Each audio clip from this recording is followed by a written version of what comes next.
We have Paul Duggan is joining us, and I'd like to introduce him as our next speaker. And thank you so much, Paul, for taking time out of your Saturday to do this. I want to thank everybody. I want to thank for driving down. When I drove down today, I had no idea what this was or who would be here. And it's not important as to who is here today. It's what you receive. Just to let you know who I am, I'm an immigrant. You're sort of a minority within a minority within a minority. A legal immigrant. I came over in 1989, the right way, the legal way, and yeah, the only way. Born in Dublin, educated in Ireland, educated in Germany. My father served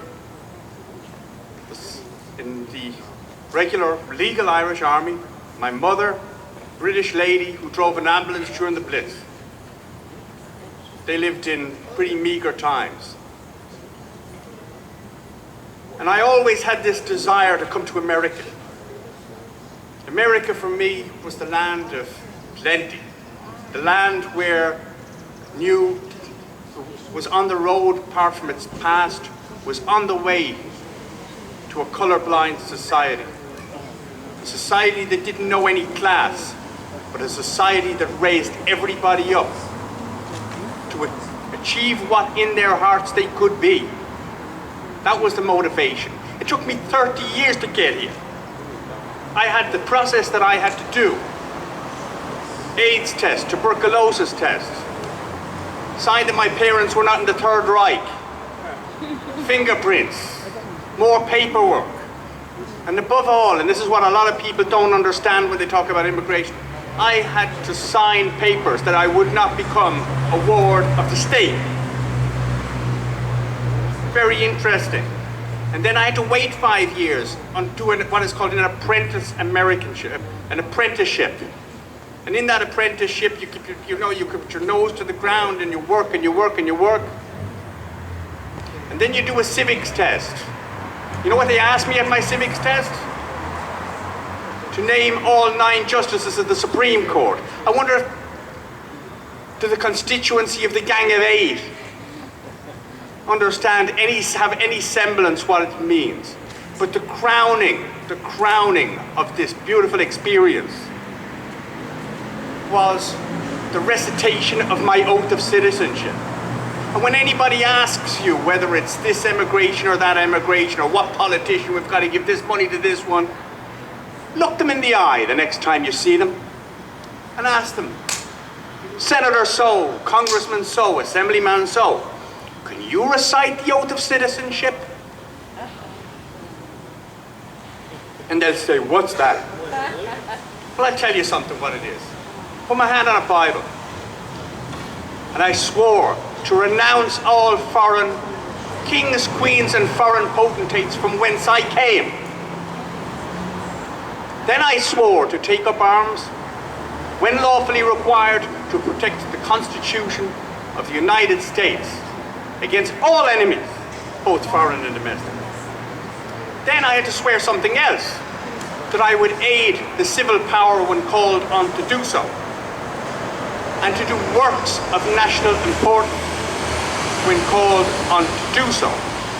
See, ladies and gentlemen, citizenship and our freedom is a two-way street. There are great rights, and there are awesome responsibilities. And I always remember, after citing that and getting my citizenship certificate, running down to the county clerk's office and getting that passport so I could go over on my next business trip and say, listen, my ex-fellow Europeans, none of you ever asked me to swear an oath of allegiance like this. And this is the freedom that we have. I came here because America is like a Tiffany lamp. Remember that when the people say there's a war on women or there's a war on this one. We're a Tiffany lamp. We incorporate every class and creed.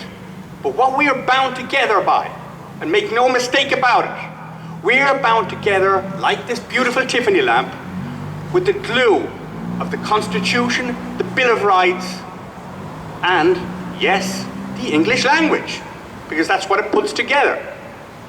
Now, the Constitution that I revere, that totally embrace, and the freedoms that I embrace, and this is the next time when your politician comes down and wants to slice and dice your freedom and your freedom. The Constitution that I read does not come with a little thing underneath it and says, terms and conditions apply. May not apply in some states.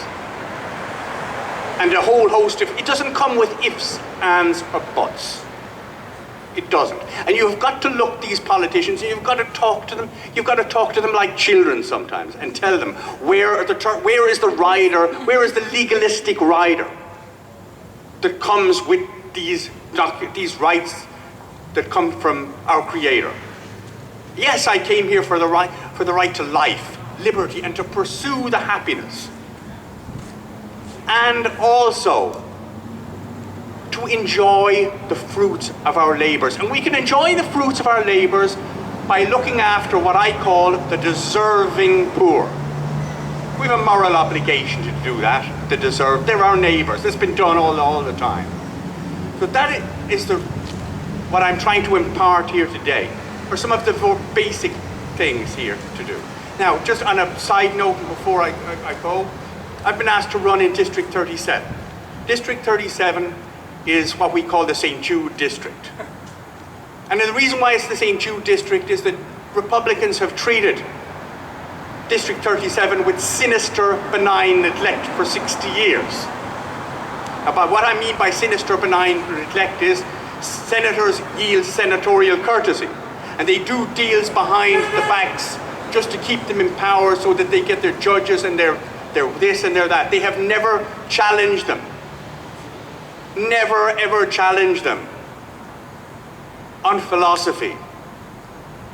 I used to be the secretary of the Bergen County Republican organization. It's unfortunate that my party seems to have left me because they have gone into the philosophical and ideals business. They've gone in, probably always there, but they have gone more and more into the patronage business. And what I am asking each and every one of you, we're going to have our battles, this battle and that battle and the other battle, but never forget to impart the ideals. The ideals of freedom are not designed for one group or one group only. So I just want to leave you here today with the thought about where these freedoms come from. And that you will always have immigrants like me yearning to be free. Yearning for that liberty that when we grew up in Europe, you had to come from a certain class, you had to go to a certain school. Now the irony of everything that I say here is that since I did not emigrate here for the 99-cent cheeseburger, okay, I am telling and I'm warning everyone that the circle of liberty and prosperity that surrounds each and every one of you, when we wake up in the morning, it is getting slower and getting smaller by the minute, smaller by the day. And the people in this house, from the executive branch all the way to the judiciary, to the legislative branch, don't grasp this concept. And the last thing that I will say is that I call on each and every one of you. And this, I mean this from the bottom of my heart, to try and restore the state motto that has been so reviled and erased from our state flag. That state motto is liberty and prosperity. Thank you.